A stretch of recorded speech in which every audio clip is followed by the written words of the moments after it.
When you get into a debt-soaked scenario, that always leads to a series of financial disasters and social unrest, which is always, in my opinion, historically responded to with some form of centralization or distraction, which can mean war.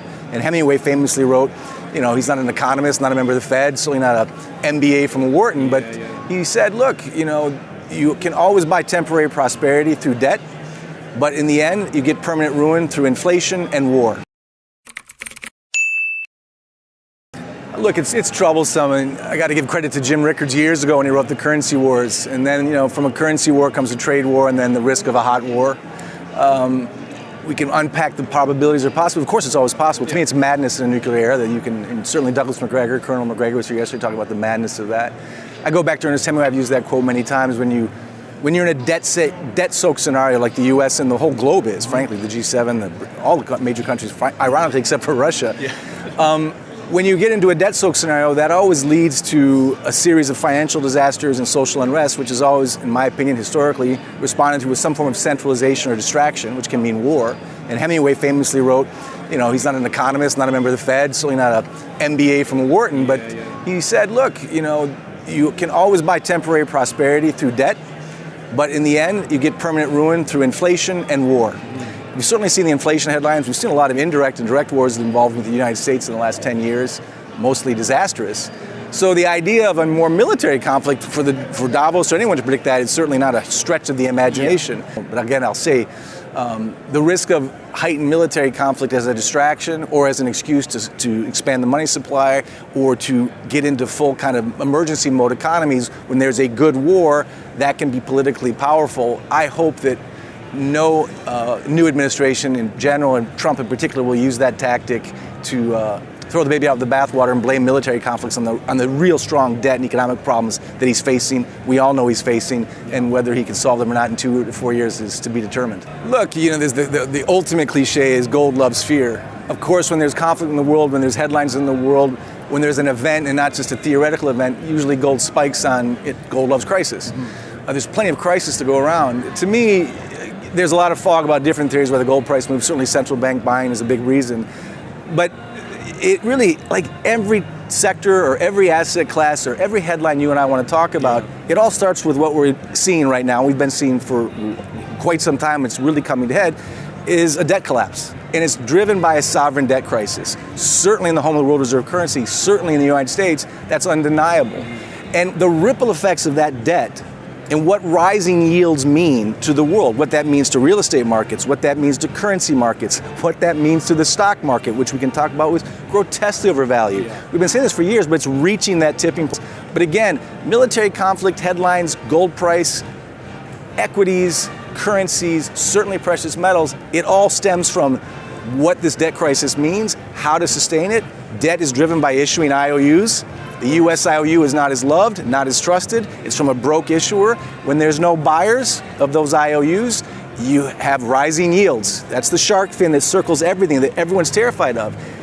Rising yields is disastrous for the economy, but more importantly, it's terrifying to the bond market, and most importantly, it's terrifying to Uncle Sam. That means Uncle Sam's debt obligations, the interest on his own IOUs, becomes unpayable. So the Volcker option of solving inflation or using rising yields is gone. We have to get those yields down. We cannot afford the interest rate on our own debt. And the only way to do that is to get more demand for your U.S. Treasury. The problem is, empirically and objectively, there's no natural buyers for those IOUs. And so I'm sorry, that has to come unnaturally. And that has to come from a mouse clicker at a central bank near you where you add a zero to the balance sheet to buy those bonds to get those yields down. It's that simple. If you understand the bond market, you understand everything. And of course, buying those bonds through synthetic liquidity is inflationary, and it's also debasing the currency. And so gold rises not because gold's actively doing anything. It's sitting back watching currencies lose their purchasing power because debasement, like Hemingway said, is the permanent ruin. That's where we're in. It's a trap. There's no way around it. It's not just the gold camp. Inflation is the end game. That doesn't mean we can't have a disinflationary disaster like Hugh Henry, a massive disinflationary moment, like a market mean reversion or a major recession that becomes undeniable. So those two forces can be very deflationary, but the reaction will have to be emergency liquidity, which is inflationary, which gold gets the last laugh on just because we sit back and watch central bankers and policymakers in a debt trap stuck and have no choice but to do stupid things. Anyone who studied economics from the 1700s to today knows that once debt to GDP crosses a certain Rubicon, well, we're well past 125. But when you cross 100, mathematically growth slows by a third. I've said many times it's like trying to swim with a backpack or a cannonball. For him to grow his way out so that we don't have to have so much debt, we first have to get rid of some of the debt. You can grow your way out, which could take decades and a lot of austerity, or you can inflate your way out at the expense of the currency. So again, all roads come back to inflation, all roads come back to currency debasement. I don't see any way around that. Well, first of all, I've never said that the U.S. will not be the world reserve currency. Yeah. That's not going to change. That would take a long time to undo, even if everything the BRICs were trying to do. And I'm a big proponent or realist about what de-dollarization means. I called it as soon as we did the sanctions against Putin. Grant Williams did it. Jim Rickers did. Lobbyists did. That wasn't rocket science. So there's no doubt that de-dollarization is a real force. It's a powerful force in the repricing of the dollar and the demand for the dollar. And to Brent Johnson's point, there's still a lot of natural demand in the derivatives market, in the Eurodollar market, in the SWIFT system, in the petrodollar system. But there's definitely a change in the FX reserve percentages. There's definitely a moving away from the dollar. That doesn't mean the end of the world reserve currency. So Scott's right. We're not going to lose the world reserve currency status. It's not going away. The puck is just moving slowly away from it. I mean slowly. They're not going to deleverage from the dollar in 1 year. That would cause actually the dollar to go higher. So even the BRICs know that. Saudi Arabia knows that. The UAE knows that. Frankly, Scott knows that. But no, that's an easy headline because we're not going to lose our status. We are going to lose our purchasing power. Again, regardless of the DXY, that's a relative standard. Certainly matters if you're an American living in Buenos Aires or Venezuela or Istanbul, as I've said many times. Yeah, I'd rather have the dollar on a relative basis. But in absolute terms, in isolation, for Americans, they all know that dollar buys less today than it did 10 years ago, 5 years ago. The BRICs and other smaller emerging market countries are going to find new trading arrangements, faster acceleration of net settling their trades outside of the dollar. They're going to push back themselves.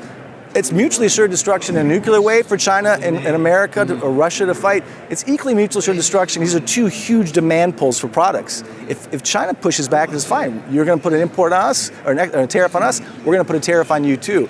It's hard to know how the reactions are going to come, but I think the idea that suddenly everyone's just going to pay a tariff and come in is a little naive. Well, look, those are all very interesting list of new countries. The most important two, I think, is the UAE and Saudi Arabia, because what does that mean? That's oil, right? And oil, there's two main fulcrums in my worldview, and one starts with debt and the other is oil. Oil, of course, since the 70s is what keeps the dollar up since we dethroned from gold. So oil was the new gold standard in a sense.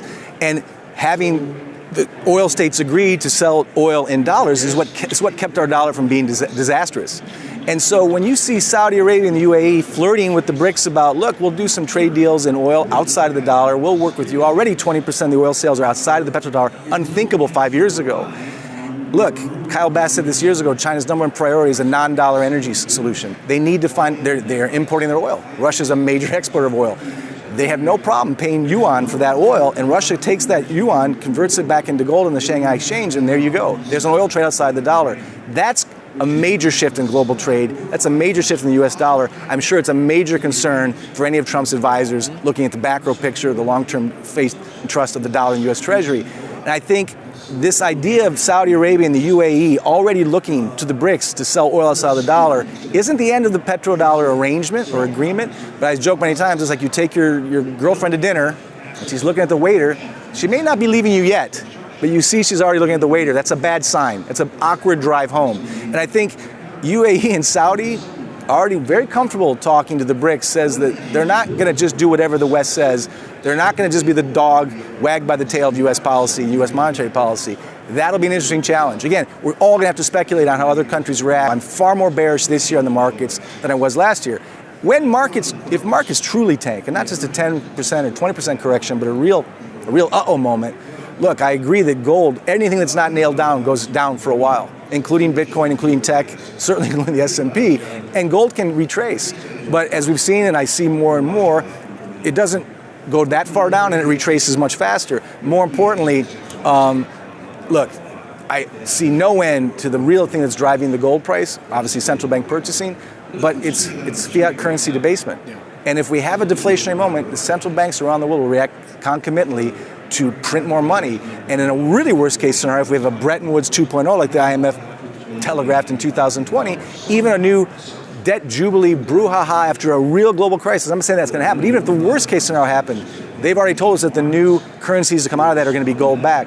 either way, gold wins. It doesn't mean it goes in a straight line. I'll never say that. Goldman Sachs is looking at 2,900. I'm looking at 3,000. But again, I invest for 20, 30 years out. I invest for my children and my grandchildren. I never look at the daily price. I'm not a trader. I'm no good to a trader. But for the reasons that I own precious metals, I honestly am not trying to be smug. I don't look at the daily price. I just know it's going to hold its value better than that ice cube, which is a US dollar, Swiss franc, euro, Canadian loonie, whatever. They're just paper money.